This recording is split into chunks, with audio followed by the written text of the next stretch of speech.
कैसे हैं फ्रेंड्स? आशा करते हैं कि आप लोग अच्छे होंगे। तो यदि मॉक टेस्ट में आपके भी स्कोर नहीं बढ़ रहे हैं तो आपको तो ये वीडियो बहुत ही बेनिफिशियल होने वाली है और आज की वीडियो देखने के बाद से आपके मॉक टेस्ट में स्कोर निश्चित तौर पे बढ़ने वाले हैं। ये 100% लिख रख लीजिए।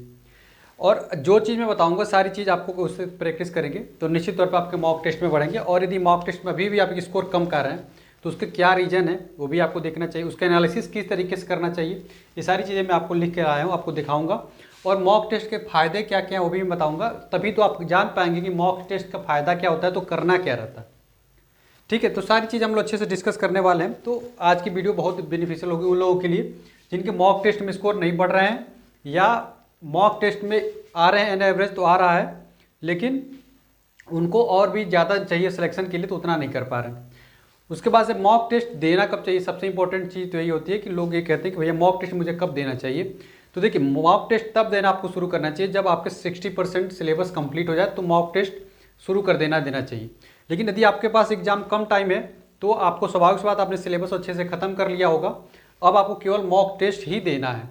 और कैसे देना है, सबसे पहले मैं मॉक टेस्ट का आपको फ़ायदे बता रहा हूँ। मॉक टेस्ट का होता क्या है, देखिए आप देख रहे हो कि मॉक टेस्ट जो होता है वो क्यों किया जाता है और क्या उसके फ़ायदे होते हैं। सबसे पहले बता, मॉक टेस्ट आपको सही ट्रैक पे रखता है। जैसे मान लीजिए आपका कोई भी एग्जाम है, जैसे एलपी हो गया, टेक्नीशियन हो गया, आरआरबी एनटीपीसी हो गया, आरपीएफ एसआई हो गया, आरआरबी जेई हो गया, कोई भी यदि आपका एग्जाम है तो उसको आपके सिलेबस के हिसाब से वो आपको हमेशा ट्रैक पे रखा रहेगा कि कौन सा सिलेबस आपका कैसा है। तो आपको एक ट्रैक पे बने रहने के लिए आपको क्या करना चाहिए, मॉक टेस्ट देते रहना चाहिए। दूसरी बात क्या होती है कि संपूर्ण सिलेबस जल्दी पूरा हो जाता है। मतलब कि अगर आप मॉक टेस्ट देते रहेंगे तो चूंकि सारे सिलेबस के अंतर्गत आता है मॉक टेस्ट, तो आप देखेंगे कि बहुत ही कम ही टाइम में अगर आपको सिलेबस को कंप्लीट करना है तो आपको मॉक टेस्ट शुरू करना चाहिए। और मॉक टेस्ट होता क्या है कि सारे सिलेबस का आप अच्छे से प्रैक्टिस कर लेते हैं, तो सारा सिलेबस बहुत जल्दी खत्म हो जाता है मॉक टेस्ट से, इसलिए भी मॉक टेस्ट देना जरूरी होता है। तीसरा कहता है प्रैक्टिस मैच की तरह होता है। जैसे कि अगर मान लीजिए कोई क्रिकेट का ही मैच है और मान लीजिए वर्ल्ड कप का मैच है, तो वर्ल्ड कप का मैच खेलने से पहले आपको प्रैक्टिस मैच अच्छे से खेलना पड़ता है। तो उसी तरीके का मॉक टेस्ट होता है। मेन एक एग्जाम होगा, रेलवे कोई भी एक मेन एग्जाम होगा, उस एग्जाम को आपको क्रैक करने के लिए आपको अच्छे से प्रैक्टिस करना होगा, उसमें भी बेनिफिशियल होता है मॉक टेस्ट। तो एक प्रैक्टिस मैच की तरह होता है। ये प्रैक्टिस मैच में आप कैसे होता है, बहुत सारी गलतियाँ कर लेते हैं, एक ही बाल को एक ही तरीके के शॉट के लिए 50 बाल फेस कर लेते हैं, तो उस तरीके के क्या होता है, ये सब बेनिफिशियल होता है, प्रैक्टिस मैच की तरह होता है। आप सोचिए जो मॉक टेस्ट है वो प्रैक्टिस मैच की तरह खेला जाता है। उसके बाद क्या होता है, ये आपकी कमियों को बताता है। अब आपने कोई मॉक टेस्ट दिया और मॉक टेस्ट में आप देखेंगे कि सिलेबस का कौन सा चैप्टर आपसे छूट गया है, कौन सा चीज़ आपको नहीं आ रहा है, किस पे आपको ज़्यादा टाइम लग रहा है, कौन सा क्वेश्चन आपको पता ही नहीं था आज तक। तो ये सारी चीज़ें आपकी जो कमियाँ रहती हैं वो भी मॉक टेस्ट में क्या होता है, क्लियर हो जाता है। तो इसलिए भी मॉक टेस्ट देना जरूरी रहता है। और क्या होता है, कॉन्फिडेंस लेवल को बढ़ाता है। यदि आप मॉक टेस्ट देते रहेंगे और मॉक टेस्ट में धीरे धीरे देते देते आपके अच्छे स्कोर आने लगेंगे तो कॉन्फिडेंस बहुत ज़्यादा बढ़ जाता है। और ये कॉन्फिडेंस काम आता है मेन एग्जाम के में बैठने से पहले। यदि आप एग्ज़ाम देने जा रहे हैं और एग्ज़ाम हॉल में पहुंचने से पहले यदि एग्ज़ाम आपका कॉन्फिडेंस हाई लेवल पे है तो सोचिए वो एग्ज़ाम आपका निश्चित तौर पे निकलना ही निकलना है। और कॉन्फिडेंस हाई करने का जो काम होता है वो मॉक टेस्ट से आएगा। मॉक टेस्ट में आपके रैंक अच्छे आने लगेंगे तो क्या होगा कि आपके कॉन्फिडेंस लेवल हाई हो जाएगा। नंबर पे है एक्यूरेसी को बढ़ाता है। यदि आप लगातार मॉक टेस्ट देते रहेंगे तो ये आपका एक्यूरेसी बढ़ाने में भी हेल्पफुल होता है कि कौन से क्वेश्चन आपने गलत किया, कौन सा सिली मिस्टेक में गलत किया। तो ये सारी चीज़ें एनालिसिस में हम बताने वाले हैं। तो एक्यूरेसी को क्या करना है, ये भी बूस्ट करने का काम करता है। ये तो सारे चीज़ हो गए आपके मॉक टेस्ट के फायदे, इसको आप लोग अच्छे से स्क्रीनशॉट ले लीजिएगा। और इसको इतने सारे फायदे होते हैं मॉक टेस्ट के। अब जब ये सब चीज़ें आप जान जाएंगे तब आपको एग्जाम मॉक टेस्ट देने में आपके बहुत सारे फायदा होने वाले हैं। अब उसके बाद होता है इतनी सारी चीज़ें होने के बाद से अब आपके मॉक टेस्ट में एनालिसिस कैसे करना है। देखिए सबसे इंपॉर्टेंट है मॉक टेस्ट में आपके नंबर ना बढ़ने का, वो है एनालिसिस ना करना। और एनालिसिस करते समय भी अपने गलत तरीके का अगर गलत तरीके अगर अपना लिया है तभी भी सोचिए आपके लिए वो गलत ही है। तो आपको मॉक टेस्ट एनालिसिस अच्छे से करना है और किस तरीके से एनालिसिस करना है वो मैं बताऊँ। और आज के बाद से जब मॉक टेस्ट आप एनालिसिस करेंगे और इस तरीके से करेंगे जिस तरीके से मैं बता रहा हूँ तो निश्चित तौर पे आपके मॉक टेस्ट में स्कोर बढ़ने ही बढ़ेंगे।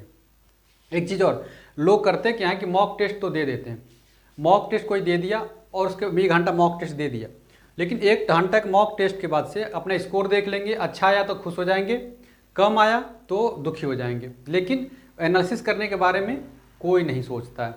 तो आपको करना क्या है, अच्छा स्कोर है तभी भी एनालिसिस करना है और ख़राब स्कोर है तभी भी एनालिसिस करना है। क्योंकि जो मॉक टेस्ट है वो किस तरह का होता है, एकदम प्रैक्टिस मैच की तरह होता है। जिस मॉक में आपके सबसे कम नंबर आए हैं तो सोचिए सबसे ज़्यादा सीखने की उसी मॉक में आपको ज़रूरत है, समझ रहे हैं। तो मॉक टेस्ट जितना घंटे का मॉक टेस्ट होता है उतने ही घंटे का आपका एनालिसिस भी होना चाहिए, तब सोचिए आपके मॉक टेस्ट में स्कोर बढ़ेंगे। एक चीज़ और कि मॉक टेस्ट केवल नंबर आप बड़ा मॉक टेस्ट देने से आपके नहीं फायदे होंगे।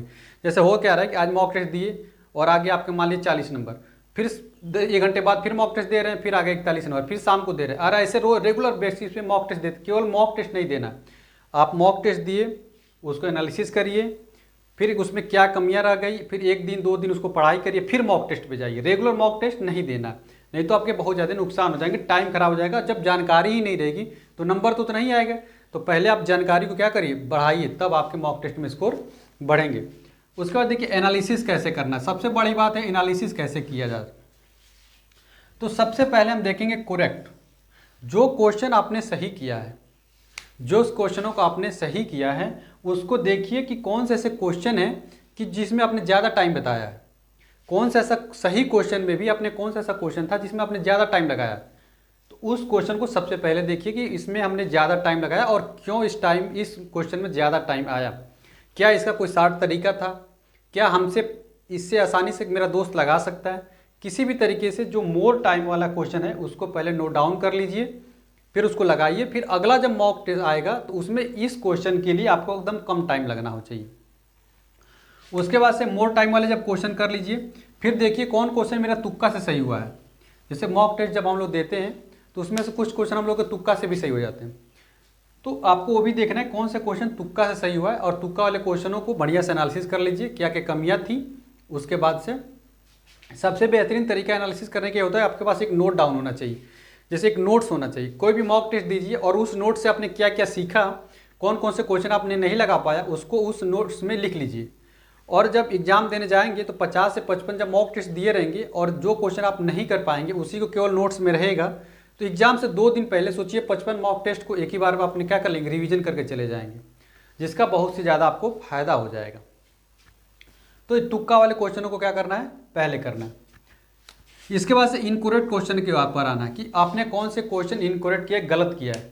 तो उसमें आप देखेंगे कि कंसेप्ट की कमी थी आपके पास, या सिली मिस्टेक किया थे, या तुक्का लगा के गलत किए। तो ये तीनों चीज़ आपको फाइंड आउट करना है कि जो गलती हुई है वो किस वजह से, क्या इसके मुझे कंसेप्ट नहीं पता था,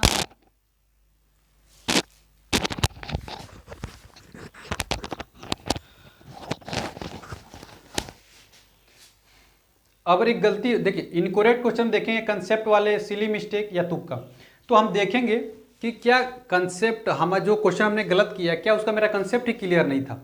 यदि कंसेप्ट क्लियर नहीं था तो सबसे पहले अगला जो मॉक टेस्ट होगा उसको देने से पहले हम उस कंसेप्ट को क्लियर कर लेंगे कि जिस कंसेप्ट को हमने गलती किया है उस कंसेप्ट को अगला मॉक टेस्ट देने से पहले सारे कंसेप्ट को क्लियर कर लेंगे और इस क्वेश्चन को हम अपने नोट्स में भी लिख लेंगे।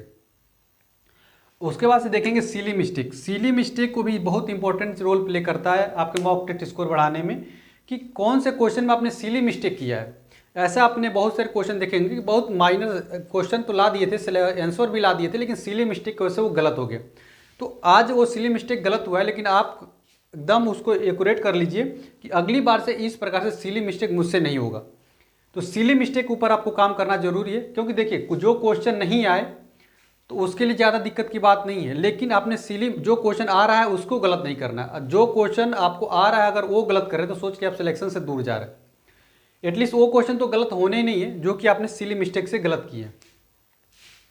उसके बाद से तुक्का देखिए, आपने इसमें से कुछ क्वेश्चन तुक्का लगा के भी गलत किया होगा, तो ये भी देख लीजिए कि तुक्का लगाने की जरूरत क्यों पड़ी, क्या मुझे आ ही नहीं रहा था और आ नहीं रहा था, तो मुझे और इसमें करने की क्या क्या ज़रूरत है।